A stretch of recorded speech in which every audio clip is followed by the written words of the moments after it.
Ficar me enchendo o saco, quer ver? Por causa disso. Ele, no caso, é o celular, não você. Então, se você vai fazer só essas coisas elementares, não tem por que você estudar análise. Na verdade, não teria nem por que você entrar no curso de matemática. Você poderia fazer contabilidade, tá? Coisinhas finitas. Mas suponha que você está numa situação onde você precisa continuar essa soma. Então, que seria você escrever... Você está num momento onde você precisa avaliar esse tipo de coisa. É isso que eu quero dizer.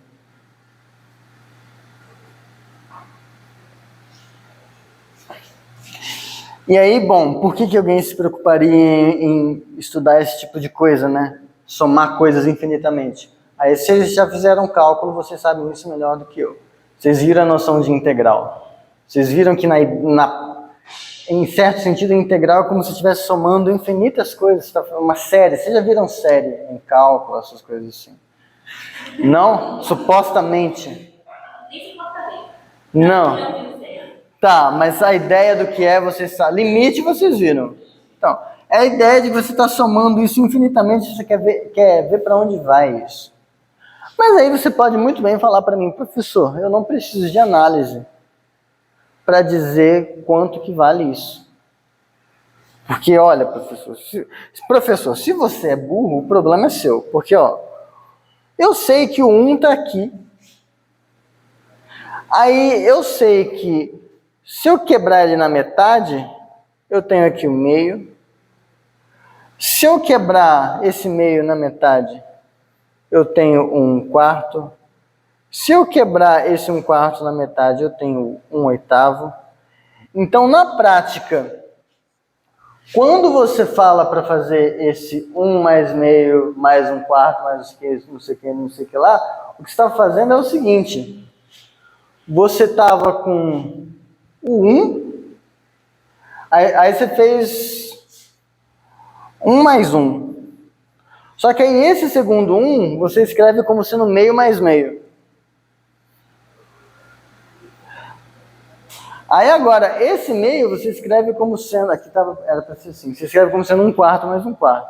Aí esse 1/4 fica aparecendo aqui. Esse outro 1/4 eu vou e quebro de novo. Então, no fundo, professor, eu não preciso de análise para chegar à conclusão de que essa coisa aqui certamente é 2. Porque é 1 mais 1. Só que aí esse outro 1 aqui, eu escrevi assim, meio mais meio. Aí esse meio eu escrevi como sendo 1/4 mais 1/4. Esse outro 1/4 eu escrevi como sendo pipi mais popopó. E fui fazendo isso. E aí, tudo bem. Você fala, ok, argumento bacana, razoável, né? Para que análise?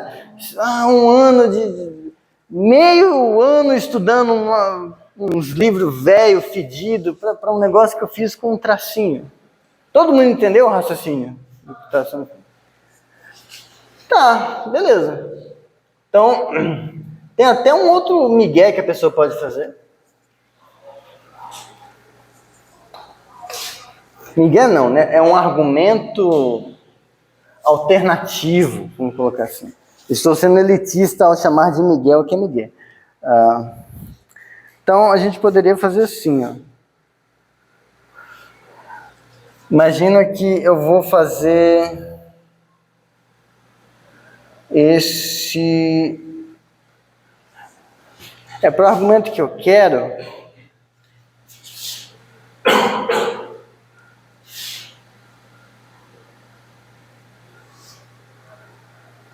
Mesmo raciocínio, eu só tirei um. Porque o argumento que eu quero fica mais bonitinho, sendo a partir do 1. Então, aqui vai a partir do 1. Então, você pode fazer assim, uma justificativa melhor, talvez.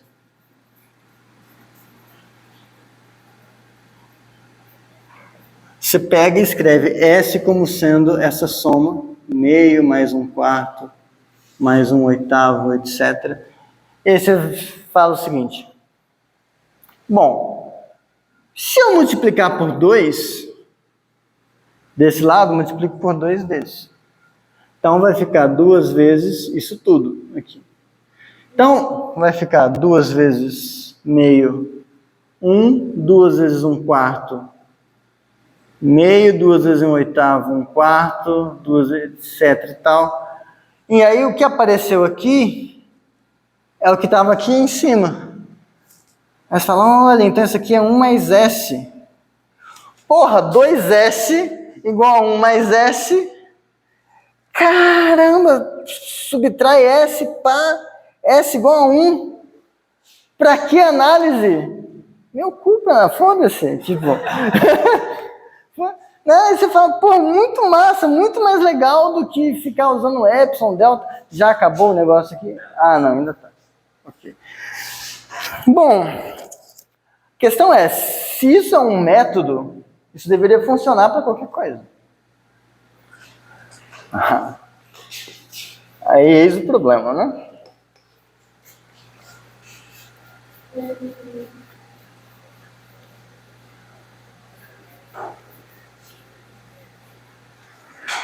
Vamos pegar então, esse método parece razoável, vamos fazer diferente. Vamos pegar essa coisa aqui.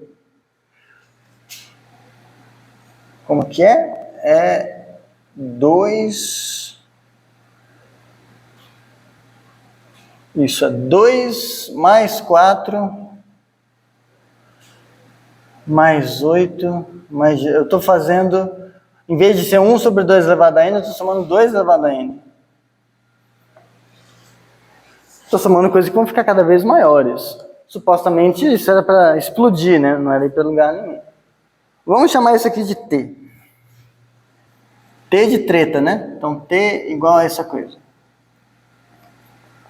Se o que eu fiz aqui valia aqui, tem que valer aqui também. Eu posso fazer também. Então, multiplica dos dois lados, fica 2T é igual a 2 vezes 2, 4, mais 2 vezes 4, 8, mais 2 vezes 8, 16. Aqui era para ter reticências, né? Desculpa, era para ser infinito. Fiz isso. Só que agora, se você parar para pensar, isso aqui é quase que a gente tinha antes, faltou só somar 2. O 2 sumiu, então vamos somar 2 aqui. Vamos somar 2 aqui. Então vai ficar 2T mais 2 é igual a 2 mais isso tudo que é T. Conclusão, T é igual a menos 2. Passou o T para cá, 2T menos T fica T, 2 passa para cá, fica menos 2. Faz nenhum sentido. Mas a gente usou o mesmo método. Por que um método funciona e o outro não? É a análise que vai responder isso. Justamente como a gente não... Como a gente... Quando a gente passa, quando a gente sai do finito para o infinito, a intuição deixa de valer. Então, as coisas... A gente aqui usou muito raciocínio de... aplica uma distributiva, vale em caso finito, deve valer em caso infinito igual, sem nenhuma restrição. A gente foi usando a nossa intuição para contas finitas, para tentar pensar como que uma coisa ia funcionar num caso infinito. Aqui deu um resultado que parece razoável. Legal. Mas quando você foi para um outro caso, ferrou. E aí, como resolver isso? Qual foi a solução que se encontrou historicamente? O que o pessoal pensou é, porra, vamos tentar justificar as coisas que a gente sabe a partir de as coisas mais básicas. Então aqui eu estou usando intuição muito forte. Então vamos tentar voltar atrás. Vamos tentar ver tudo que a gente está fazendo e justificar cada passagem a partir de algo que a gente parece que é razoável. Se o que a gente estiver fazendo, se o aparato que a gente criar para tentar provar essas coisas demonstrar aquelas coisas que eu já sei que são verdade, então, quando eu tiver um resultado que é de algo não intuitivo, eu vou ter razão para acreditar. que eu quero dizer com isso? Sei lá, quando vocês fizeram alguma matéria com o German, por exemplo, que ele estava ensinando vocês a somar. Né? Eu não sei nem somar. Que ele falava, somar você faz assim, primeiro você soma com zero, depois você soma com o sucessor, aquelas coisinhas bobas que tipo, olha, agora a gente vai provar que 1 mais 1 é 2. Porra, é sério que vai provar que 1 mais 1 é 2? Eu estou aqui para isso? Né? Teoria dos números. Mas a graça é a seguinte, a gente não está provando que 1 mais 1 é 2 porque a gente não sabe. A gente está provando que 1 mais 1 é 2 para ver o seguinte, o corpo teórico que eu estou criando, ele de fato prova as coisas que eu já sei que funcionam. Então o que eu já sei que funciona, funciona aqui. Legal? Então quanto mais coisas que eu já sei que são verdade, em algum sentido, ele demonstrar, mais eu vou ter motivos para acreditar quando ele me der informações de algo que é não intuitivo. Então, quando eu provar que isso aqui é usando esse aparato, eu vou, não, mas é porque aquilo lá já estava funcionando naquele caso. E aí a gente está fazendo, é como se fosse uma reforma metodológica, um método científico matemático. Então, é uma coisa de você entender o método do porquê a coisa funciona, não o resultado em si. Então, beleza, aqui funcionou, aqui não. Por quê? A gente vai entender por que isso acontece. No fundo, isso aqui é porque o bagulho não é um grupo topológico. Mas aí eu estou dando um canhão violento de resposta. Então, a ideia é essa. Então, quando vocês ficarem se sentindo meio incomodados, por que eu estou provando umas coisas que parecem tão triviais em análise? Já que eu já sei que elas são verdade. Porque a gente não está provando para mostrar para alguém que a gente sabe. A gente está provando para mostrar que o que a gente está construindo funciona. E aí que a gente pode acreditar nos resultados. Não que pode acreditar, mas é razoável acreditar nas coisas não intuitivas que vierem depois. Então, sempre que vocês se pegarem pensando, puxa, mas eu estou provando umas coisas tão idiotas, é por isso. Comecinho. Tudo bem? Ainda está gravando? Tá, legal. Bom, então, dito isso tem mais detalhes dessas continhas na sessão que eu falei. Agora a gente vai começar a revisão. Então, para essa aula eu vou revisar com vocês conjuntos e funções.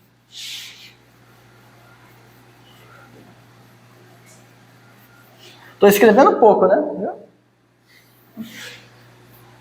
E eu pretendo escrever pouco, já que eu já vou ter escrito muito no PDF. Então, as aulas vão ser um pouco melhor do que cagada. Tá? Tipo, a lousa não vai ser muito boa, eu vou seguir a ordem das coisas que estão no PDF, mas eu não vou escrever com todos os detalhes que estão lá. Eu já estou escrevendo para vocês. Então, eu não vou escrever 2 vezes. Então, esse aqui é a seção 000 essencial. Tá lá, quem quiser ver mais detalhes. Então, a gente vai revisar um pouco de conjuntos e um pouco de funções. E aí, na quarta-feira, funções injetoras e bijetoras e sobrejetoras, aquelas coisinhas todas. Ok. E, assim, não dá para ficar gastando muito tempo com isso, porque tem muita coisa na matéria. Tá? Então, isso aqui é só uma revisão mesmo breve. Então, tá. Conjuntos. Então, notações básicas de conjunto.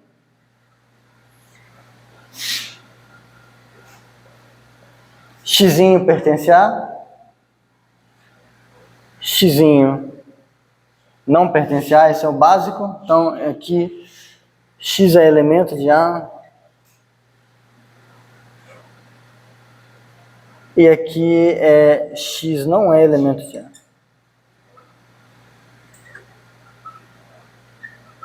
Não é elemento de A. Outras coisas que a gente tem, então essa é a primeira notação. A outra notação é a do contido.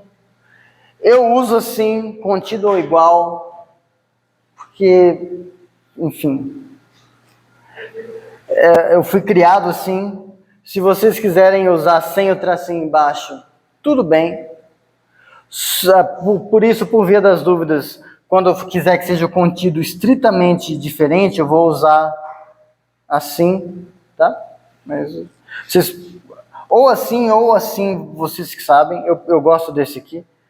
Isso, para evitar a confusão, pensem sempre no que significa.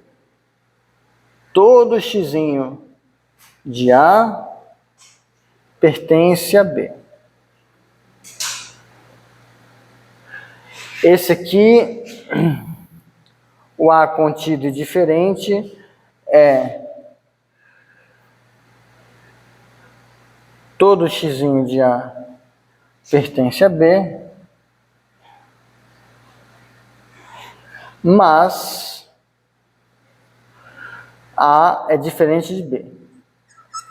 Esse mas é porque tem uma coisa que a gente usa, que não é bem uma notação, é um axioma,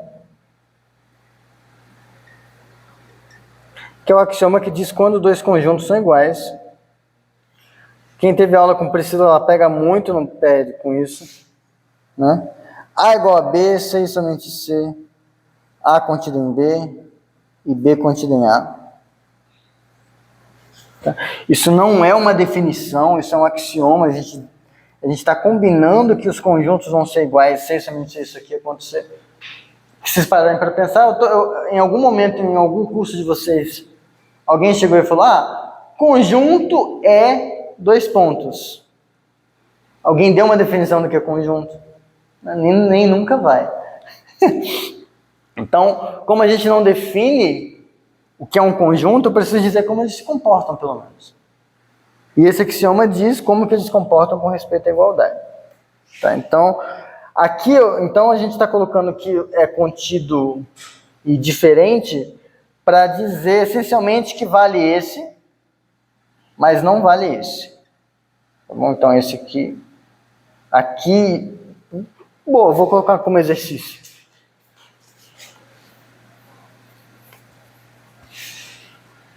Exercício com uma estrelinha. Exercício com uma estrelinha são aqueles que é do tipo abrir a definição e checar. Se você bater o olho nele, não literalmente, né, mas se você olha assim, tá, eu entendi como faz. Então nem faça. Regra, inclusive eu escrevi isso no texto. Se tem algum exercício que vocês olham e sabem exatamente como faz, só de olhar, não faça. Não perca seu tempo fazendo uma coisa que você já sabe completamente. Se você tem alguma dúvida, eu acho que é isso, mas não tenho certeza. Aí não é que você sabe completamente, você acha que sabe. Tá? Mas então exercício mostre que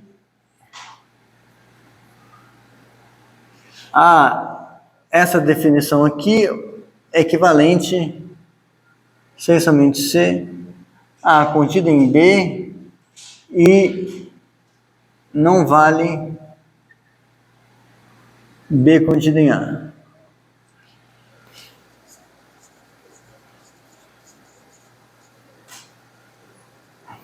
Ou eu coloco uma outra anotação que eu não coloquei. Eu parei na anotação 2, anotação 3. Essa aqui não vale A contido em B. Ou seja, não é verdade que para todo xizinho de A, não é verdade que todo xizinho de A pertence a B. Então, quando você nega os quantificadores, você troca as coisas todas, essa notação existe xizinho em A que não pertence a B. Pertence a B. Ok, essas notações são básicas, aí tem essa coisa aqui.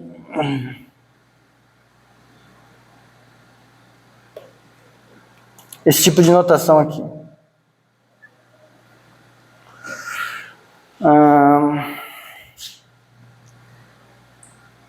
Vou usar o recurso das cores. Até agora tudo bem? Só... Já piora, não se preocupe. Vou colocar aqui...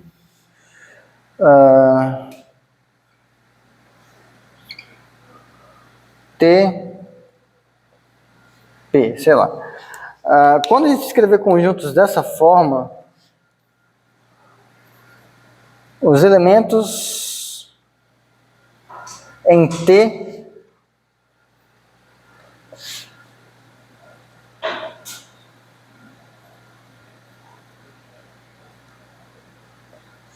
vou chamar de C, isso aqui é mais legal se chamar de C. Então, quando a gente escrever coisas assim, a gente vai estar pensando que a gente está pegando os elementos de T que satisfazem a condição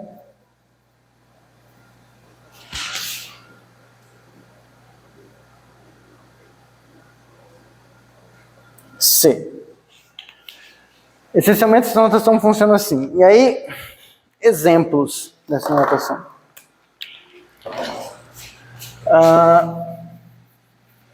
Que a gente vai usar bastante. Então, exemplos.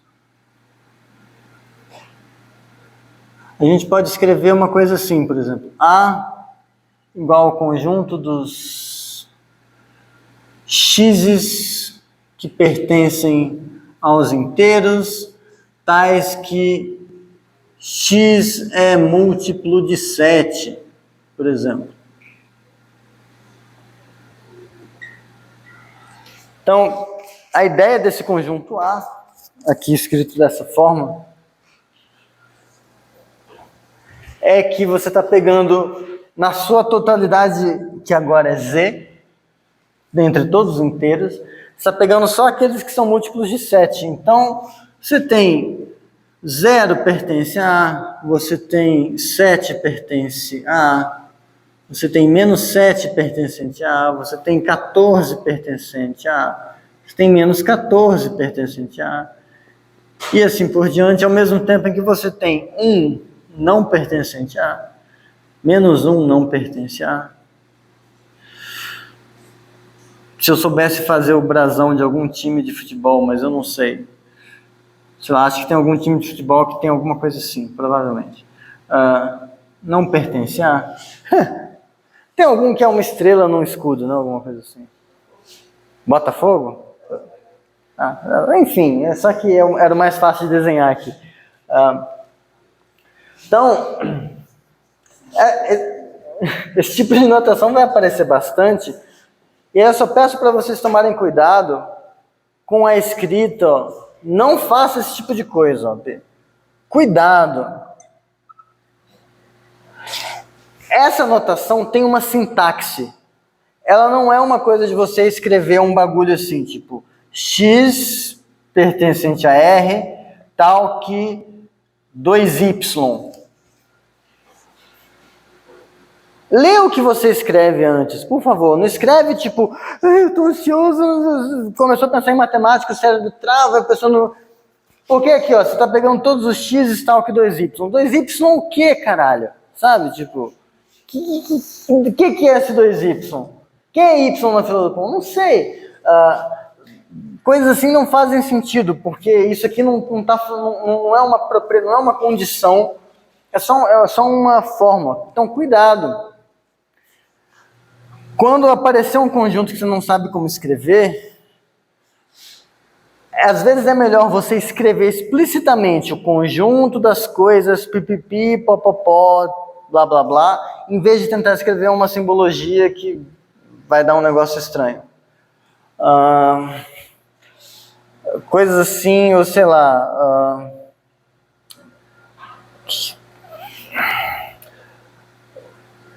ou assim... X pertence a Q, menos 5. Sabe, tipo, você nem coloca a separação das coisas. Cuidado. Então, coisas assim não fazem sentido.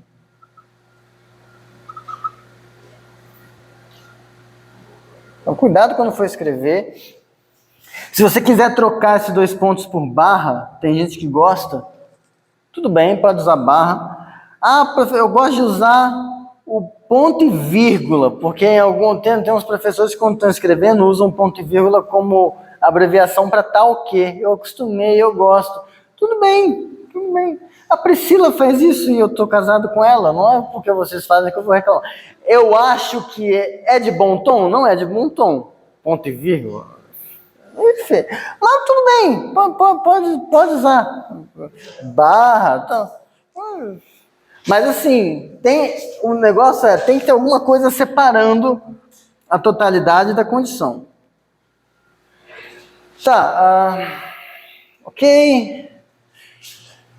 Tem isso que eu separei para falar. 11h47. E é aquela coisa, a ementa é muito grande. Eu gostaria de acabar as aulas sempre meio-dia, por causa do almoço, mas raramente eu vou conseguir. Tá,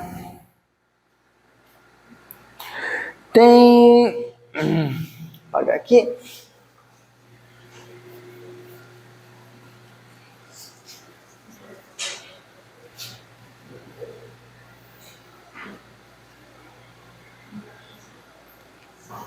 Bom, outras coisas, né? Outras coisas importantes. O que mais para recordar a notação, né? A gente tem isso aqui.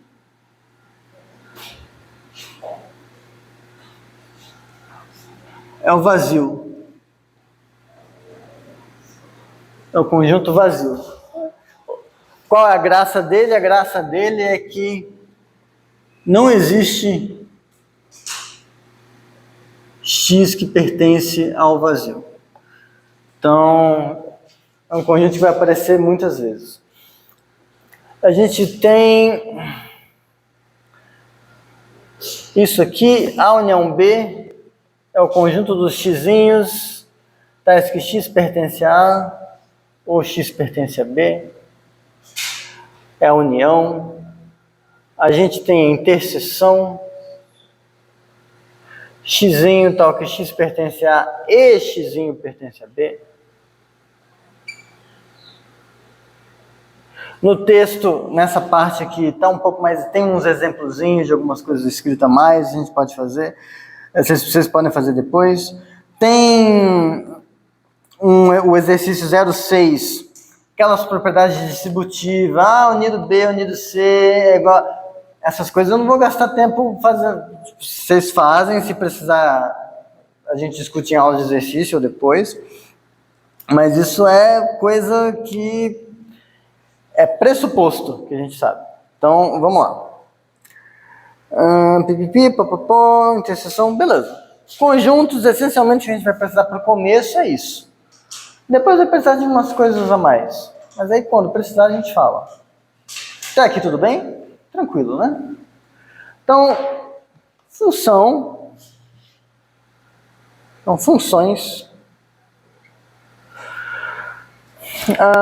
Na prática, a gente pensa assim.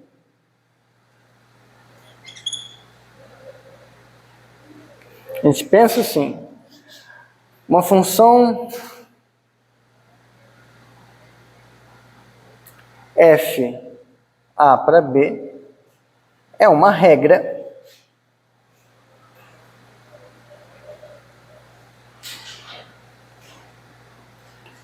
que associa a cada xzinho que pertence à azão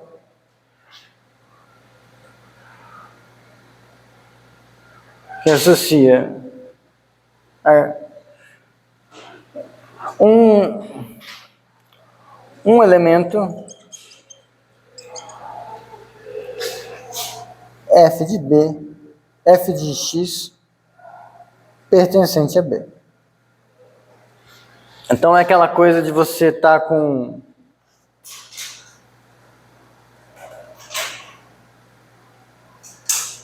você tem a regra associa cada ponto desse lado uma coisa desse lado. Pode até ser uma coisa repetida, não tem problema. Mas ela associa para cada um. Nunca vai acontecer de o quê? Sair duas setas do mesmo.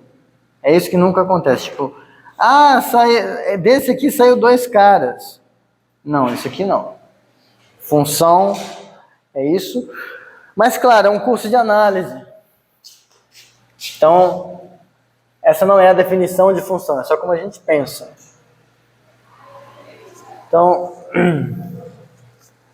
a notação, preciso introduzir um negócio aqui. Vamos indicar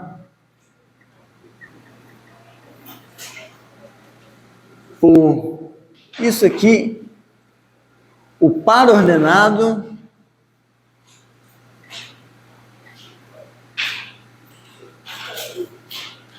cuja primeira entrada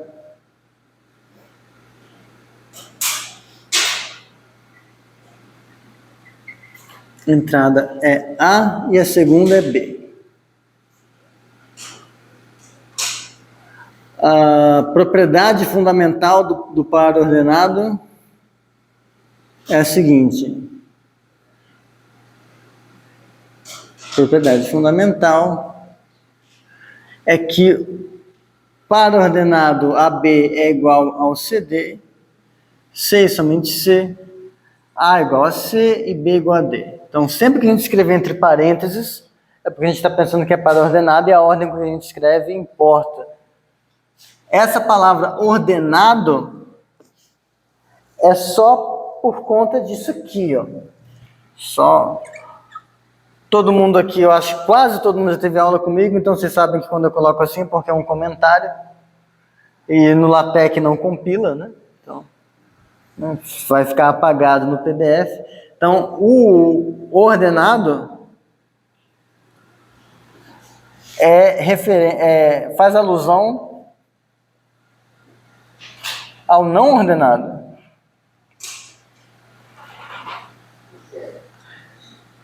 Ao par não ordenado. Que é aquele que a gente escreve assim. Que é o conjuntinho. E ele é não ordenado porque que se diz não ordenado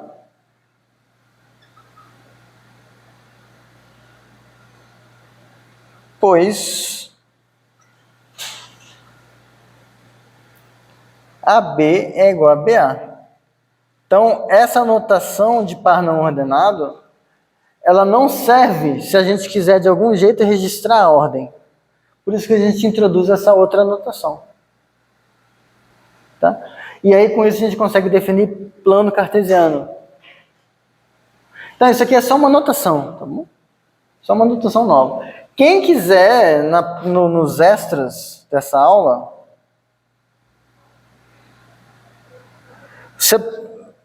é aquela coisa. A gente está, no fundo, o que a gente está fazendo em análise? Continuando aquele assunto que eu tinha falado de análise para quê? A gente está pegando... Imagina que a gente está montando um software chamado Teoria dos Conjuntos.exe. Ou seja, conjuntos.exe, conjuntos. E aí a gente quer mostrar que com conjuntos a gente vai conseguir executar qualquer coisa de matemática. Acontece que, ok, eu estou com os conjuntos aqui, mas eu fui introduzir essa porcaria. Par ordenado não é um conjunto, é um símbolo. Que diabo é isso? Não é um conjunto. É um negócio que se comporta assim. Bom, você pode fazer isso, ó, se você quiser.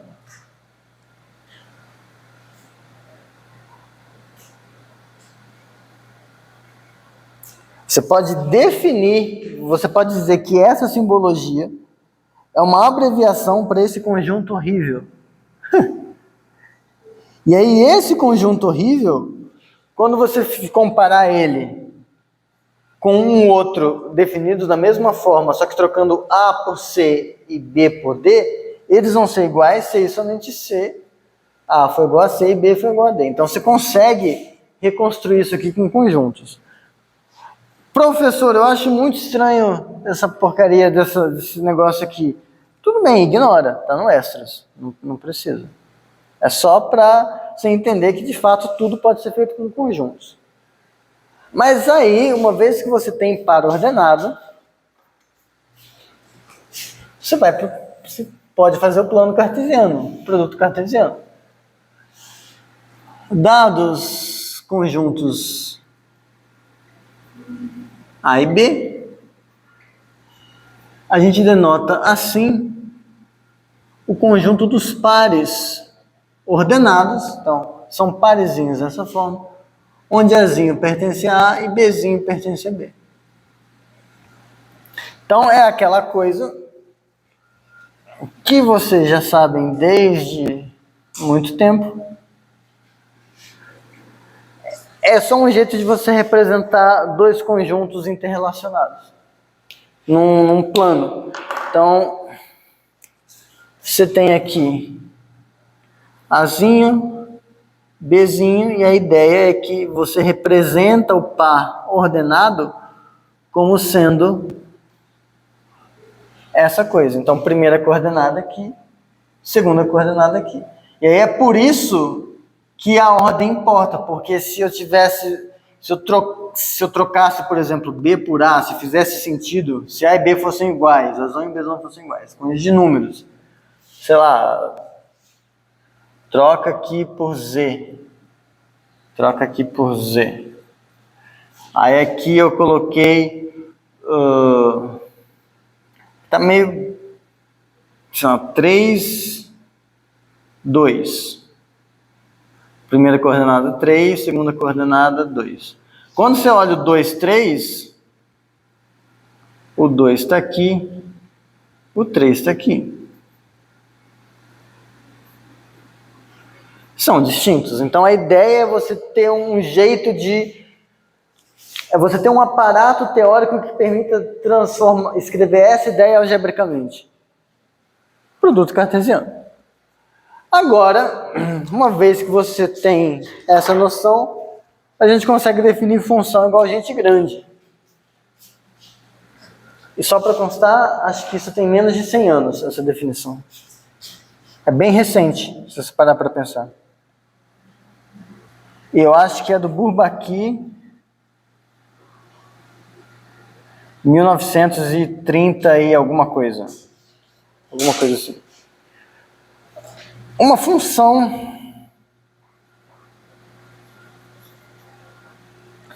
f de A em B é um subconjunto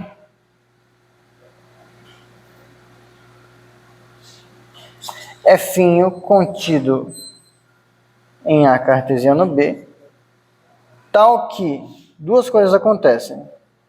Primeiro, para todo Azinho que pertence a A, existe Bzinho que pertence a B, tal que a B pertence a F.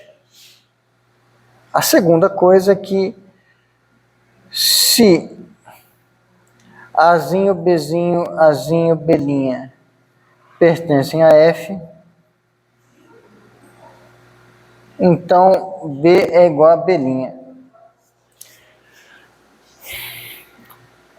Isso não é o jeito como a gente pensa em função, é o jeito como a gente define função. E aí, por que uma coisa tem a ver com a outra? Se você parar para pensar que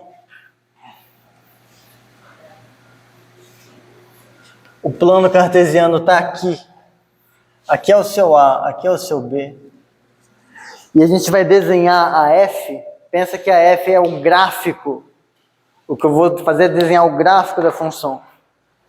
Essa primeira condição está falando, em cima de todo A, você tem que desenhar um pontinho que, em cima desse ponto que vai aparecer no gráfico. Então, o domínio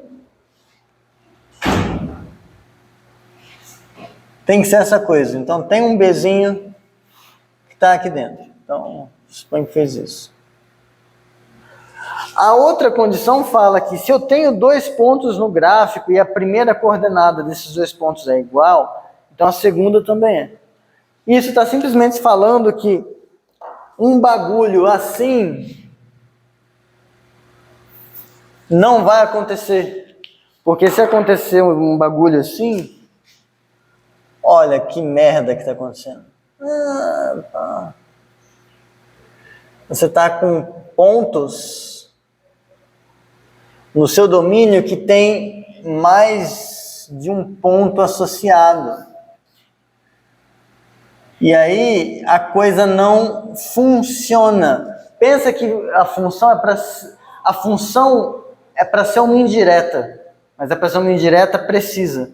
Quando você faz uma indireta que, fulaninho não sei o quê, 50 pessoas tomam aquela carcada e foi pra mim. Porra, que merda, não funcionou a minha indireta. A indireta que funciona é aquela que tem endereço. Só uma pessoa vai, porra, esse foi pra mim. É isso. Indireta mal feita aqui. Indireta bem feita é quando é função. Tipo, você manda com endereço e todo mundo, porra, mas pra quem será que tomou aquela carcada, hein? Uma coisa assim. Então, função é isso. E aí, o que mais que eu tenho que ver de função com vocês? Domínio, contradomínio de função, vocês têm que saber o que é isso. Mas se não souber, está no texto. Tá? Uns exemplozinhos de função. Composta. Eu vou só lembrar para vocês a definição de composta e por hoje acabou. Vou ter conseguido acabar cedo. E aí, antes de eu falar acabou e todo mundo sair correndo, o Rodrigo chegou e eu lembrei que eu tinha esquecido de falar um negócio. Rodrigo, vocês conhecem, ele se disponibilizou a ser monitor da disciplina. For free, for fun, tipo, ele não vai ganhar um tostão com isso, não é com bolsa, nada. Então, se eventualmente a gente pode falar, não quero mais e ninguém vai poder reclamar com ele. Mas,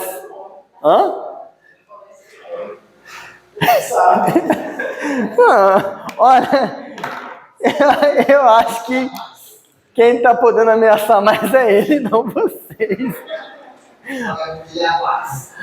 Mas enfim, tipo, a gente pode ver um horário depois para que seja bom para todo mundo, para ele ajudar e tal. E eu também, nas quartas-feiras à tarde, estarei disponível para tirar dúvidas, tá? Tanto de vocês quanto da minha outra turma. Mas a minha outra turma tem 2 pessoas.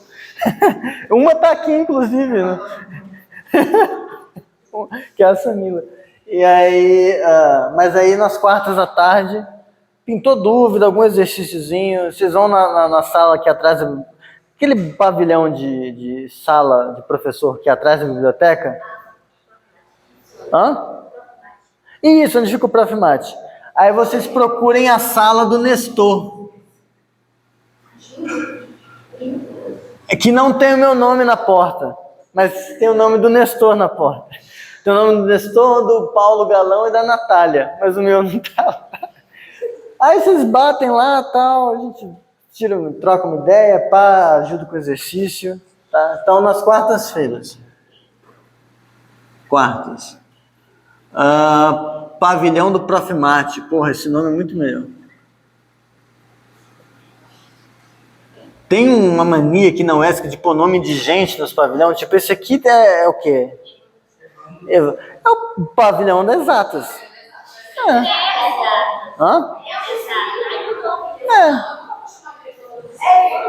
É um pavilhão de exatas.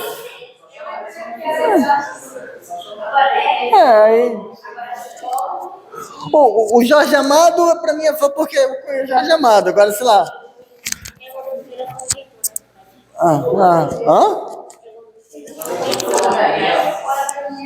E eu acho que já morreu. Então, sei lá, Pedro Calmon. Porra. Agora eu já decorei, né? Mas assim, no começo é muito difícil. Mas enfim. Pavilhão do Prof. Mate, vocês podem procurar lá nas quartas à tarde, que estarei lá. Tá bom. Compostos. Então, a ideia de composta que a gente vai usar muito, a gente vai usar composta sem, tipo, respirar. Você respira, você percebe que está respirando? Não. Quando você presta atenção que você está respirando, é até um problema, né? Que, putz, eu preciso respirar, senão eu vou esquecer. Respiração só funciona quando você esquece. Composta é igual. Você tem dois conjuntos. 3, na verdade. Aí tem uma funçãozinha daqui para cá e outra daqui para cá. O domínio dessa A, o domínio dessa é B. A composta é a função que você faz compondo, como o nome sugere. E aí o que confunde? É que escreve na ordem trocada essa desgraça. Porque aqui a gente está F, depois G. E aqui escreveu G, bola F. Porra, não sei o que. É por causa disso. Ó. Essa notação é a notação que você usa para fazer conta. Você faz conta de dentro para fora. Então, como que você faz?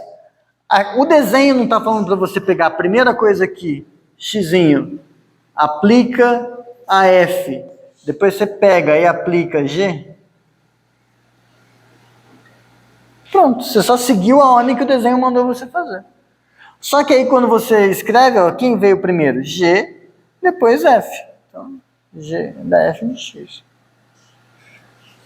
Então, é um jeito muito comum de quando você tem duas funções, você juntar numa só. Você compõe elas. Tá? A gente vai ver que isso tem relação com função injetora, sobrejetora, bijetora, tem relações. E aí, mas isso a gente vê na próxima aula. E aí, só para deixar vocês um pouco mais calmos, quanto mais a coisa que eu estiver falando com vocês for pré-requisito, mais cagado vai ser a explicação. Então, tipo, função, vocês já deviam saber, então eu só vomitei. Tipo, função. Composta, vocês já deviam saber. Na próxima aula vai ser função injetora, sobrejetora, bijetora. Vocês já deviam saber, mas não exatamente com as mesmas coisas que eu vou fazer. Então, já vou fazer com um pouco mais de cuidado. Na aula de sexta, a gente vai falar sobre boas ordens. Para começar a falar de indução, e porque em algum momento eu sou obrigado a falar dos axiomas de Peano. E nenhum texto faz isso direito. Então, eu vou fazer com mais calma ainda. Essa aula foi cagada, porque é a primeira revisão, é só para lembrar conjuntos, essas coisas. Depois o ritmo melhora, tá bom? E aí, daí para frente, como vão ser todas coisas inéditas, você é ainda mais cuidadoso, tá bom? Então não precisa se preocupar, não vai ser tudo cuspido assim.